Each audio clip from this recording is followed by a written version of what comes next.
Saudara dan saudariku yang terkasih, Salam, selamat berjumpa dengan Forum Katekismus, tempat belajar firman Tuhan berdasarkan Alkitab dengan menggunakan buku Katekismus Gereja Kerasulan Baru. Damai sejahtera Tuhan Yesus Kristus menyertai kita.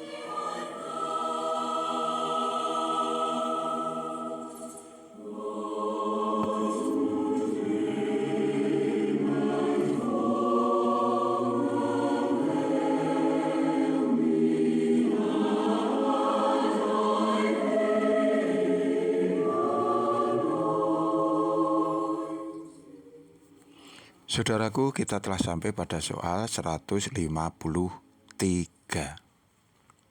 Bagaimana Yesus menjelaskan bahwa sesuatu yang sangat bernilai itu ditawarkan di dalam kerajaan Allah. Perumpamaan tentang mutiara yang berharga menampilkan mereka yang mengenali kekayaan yang tersembunyi di dalam Yesus Kristus, kemudian menerimanya dan bahkan merelakan segala sesuatu yang lain untuk memilikinya. Di dalam ayat yang lain dikatakan di sana Yesus menggarisbawahi dengan nasihat yang demikian. Tetapi carilah dahulu kerajaan Allah, dan seterusnya. Matius 6 ayat 33. Saya akan membacakan Matius 13 ayat 44 sampai dengan 46. Hal kerajaan surga itu seumpama harta yang terpendam di ladang, yang ditemukan orang, lalu dipendamkannya lagi. Oleh sebab sukacitanya, pergilah ia menjual seluruh miliknya, lalu membeli ladang itu. Demikian pula hal kerajaan surga itu seumpama seorang pedagang yang mencari mutiara yang indah. Setelah ditemukannya mutiara yang sangat berharga, ia pun pergi menjual seluruh miliknya, lalu membeli mutiara itu. Ya, tadi juga dikutip Matius 6 ayat 33. Tetapi carilah dahulu kerajaan Allah dan kebenarannya, maka semuanya itu akan ditambahkan kepadamu.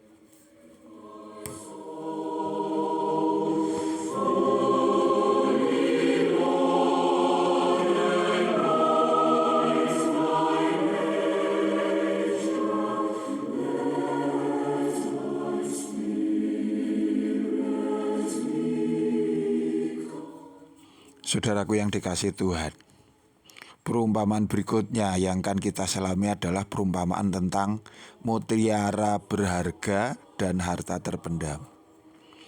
Ini mewakili orang yang rindu akan kebenaran dan terus mencarinya. Dan ketika mereka menemukan Kristus secara pasti, mereka tahu bahwa kebenaran sejati itu ada di dalam dirinya. Orang ini kemudian bertekad untuk memiliki Yesus. Artinya, ia mau percaya, ia ingin mengikut dan berserah kepada Dia. Di sanalah proses itu dilakukan. Yang pertama, tentang mutiara. Tentu setiap orang tahu bahwa itu adalah sebuah benda atau harta yang sangat berharga. Tetapi hanya sedikit orang yang mau membelinya karena mahal harganya. Mereka tidak mau melepaskan atau mengorbankan apa yang ada dalam dirinya, hartanya, untuk sekedar membelinya, karena memang harganya yang sangat mahal. Mereka berpikir, ya kalau apa yang saya punya saya jual semua, saya memang bisa memiliki sebuah benda yang berharga. Tapi bagaimana hidup saya selanjutnya? Bagaimana saya makan? Nanti saya tidur di mana? Rumah saya sudah tidak ada. Misalnya seperti itu. Jadi orang tidak mau merelakan apa yang dia miliki. Seolah-olah hilang, lenyap. Gara-gara dia ingin memiliki mutiara itu. Begitulah sikap hati orang yang telah menemukan kebenaran sejati di dalam diri Tuhan Yesus Kristus. Mereka tahu, mereka mengerti pengajaran Kristus itu benar. Pengajaran Kristus itu menyelamatkan, tetapi belum tentu orang mau untuk menerimanya. Karena berbagai macam pertimbangan. Ya, mungkin nanti bagaimana keluarga saya kalau kemudian tidak mengakui saya lagi sebagai anggota mereka. Bagaimana dengan orang-orang di sekeliling saya, bagaimana dengan karier saya, bagaimana dengan masa depan saya di dunia dan lain sebagainya. Namun ini berbeda dengan orang yang memang sudah tertarik dan ia tahu bahwa di dalam Yesus tidak ada kerugian-kerugian. Ia bahkan mau dan dengan rela menjual seluruh hartanya, yaitu apa yang ada di dalam dirinya, demi untuk membeli atau memiliki mutiara, yaitu kebenaran Kristus. Ia yakin mantap melakukannya dan sadar bahwa tindakannya ini tepat meskipun berisiko. Ia percaya bahwa meskipun hartanya habis terjual, namun ia tidak akan rugi sebab nilai mutiara itu jauh lebih mahal, berlipat-lipat kali ganda dari semua harta yang telah dijualnya. Begitulah orang seharusnya memahami Kristus atau kekristenan yang benar. Mereka harus rela membuang apa yang ada pada dirinya, yang menjadi kebanggaannya, kesenangannya, yang sebelumnya itu dianggapnya paling berharga. Semua dilepaskannya demi memperoleh perkenan hati Allah. Bahkan juga fasilitas-fasilitas, mungkin hal yang sangat-sangat prinsip penting, hubungan keluarga, hubungan kekerabatan, karier, dan lain sebagainya.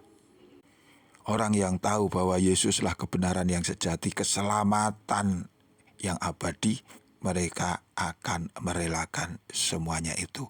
Mereka tidak akan merasa rugi membuang kesempatan, sifat, kecenderungan, kebiasaan, atau mungkin bahkan juga tradisi-tradisi yang menghalangi jalannya untuk memiliki kerajaan Allah, yaitu Tuhan Yesus Kristus.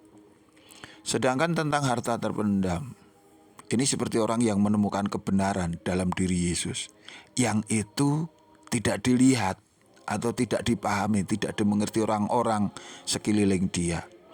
Orang melihat tanah yang tidak dibelinya hanyalah tanah biasa yang tidak ada bedanya dengan tanah-tanah lain yang ada di sekitarnya. Ini artinya orang menemukan kebenaran di dalam diri Tuhan Yesus Kristus di tengah-tengah orang-orang yang melihat bahwa Yesus itu tidak lebih dari manusia biasa lainnya. Mereka tidak bisa mengerti bahwa Yesus adalah Tuhan, adalah Juru Selamat. Disinilah untuk menerima Yesus, mengakui Dia sebagai Tuhan dan Juru Selamat, dibutuhkan tindakan yang berani untuk melawan arus, untuk mengambil keputusan yang berbeda dengan segala risikonya. Yang itu mungkin dia akan diolok-olok orang lain, dianggap bodoh, dianggap nekat dan lain sebagainya. Orang ini akan memaklumi komentar-komentar orang-orang di sekelilingnya tentang tindakannya karena memang dia tahu mereka nggak mengerti tentang Yesus yang sesungguhnya. Mereka tidak tahu bahwa di dalam tanah yang dibelinya itu, yang disangka orang hanya tanah biasa, ternyata tersembunyi harta surgawi yang tak ternilai harganya. Saudaraku, percaya dan menerima Yesus memang membutuhkan pengorbanan. Namun sesungguhnya ini hanyalah awal dari proses yang sesungguhnya. Karena di masa yang akan datang, mereka yang mau melakukannya akan menerima harta surgawi yang jauh lebih berharga, mulia dan tak terbatas nilainya. Mungkin tindakan kita mengikut Yesus dianggap orang sebagai kebodohan. Kita tidak tersinggung. Kita harus bisa memakluminya. Yang harus dilakukan adalah kita jual semua harta kita, yaitu segala kebanggaan, kesenangan, idealisme, prinsip, kecenderungan, cita-cita yang tidak sesuai dengan Injil, yang itu mengikat kita, menghalangi jalan kita untuk diselamatkan. Kita serahkan diri kita sepenuhnya kepada Kristus. Inilah keputusan yang tepat yang akan membawa kemuliaan di masa yang akan datang.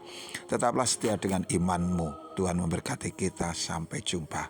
Amin.